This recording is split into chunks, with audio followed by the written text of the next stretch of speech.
Ježišmňam. Je krásna upršaná nedeľa, ja idem prvýkrát po pol roku variť a toto je jedlo, ktoré som si zvolil na túto špeciálnu príležitosť. Suroviny sú nasledovné. Budeme potrebovať cibulu, aj dve, lebo budeme robiť pre celú rodinu.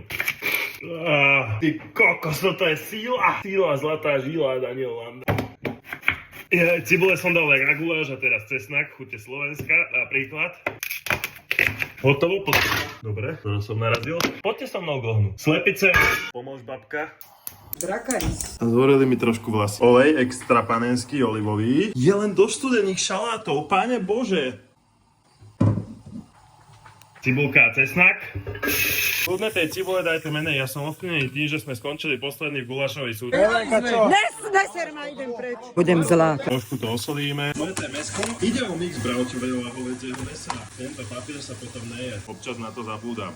Bože, ja milujem túto vôňu. Už to, že som si trošku pripiekol vlasy, sa ma vrátilo do detstva na zabíjačku. Teraz to vôňa, ak sa to dusí.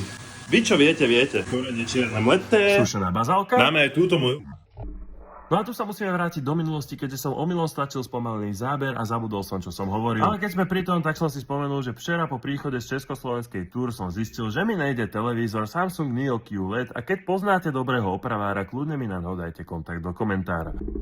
Odporúčte do komentára. Dáme aj túto moju vypestovanú vlastnoručne. No pozrite, aká je krásna. Trošičku oregána a keďže ja som z dediny, tak si dáme aj trošku vegety. Zmes na sviečkovú. Možno sa pýtaš prečo, ale teraz za bežných okolností by som musel strašne dlho petržlen aj mrkvu. No a ja potrebujem byť časovo efektívny, preto si tam dám zmes na sviečkovú. A rovno dve, keďže takúto zeleninu mám veľmi rád. Pasírované paradajky. A keďže máme kilo mesa, tak rovno 2 balíky. Presne preto som si dal bledé tričko. Zmes prikryje, necháš pipky robiť svoju prácu. A teraz urobíme špagety. Musíme tento trik.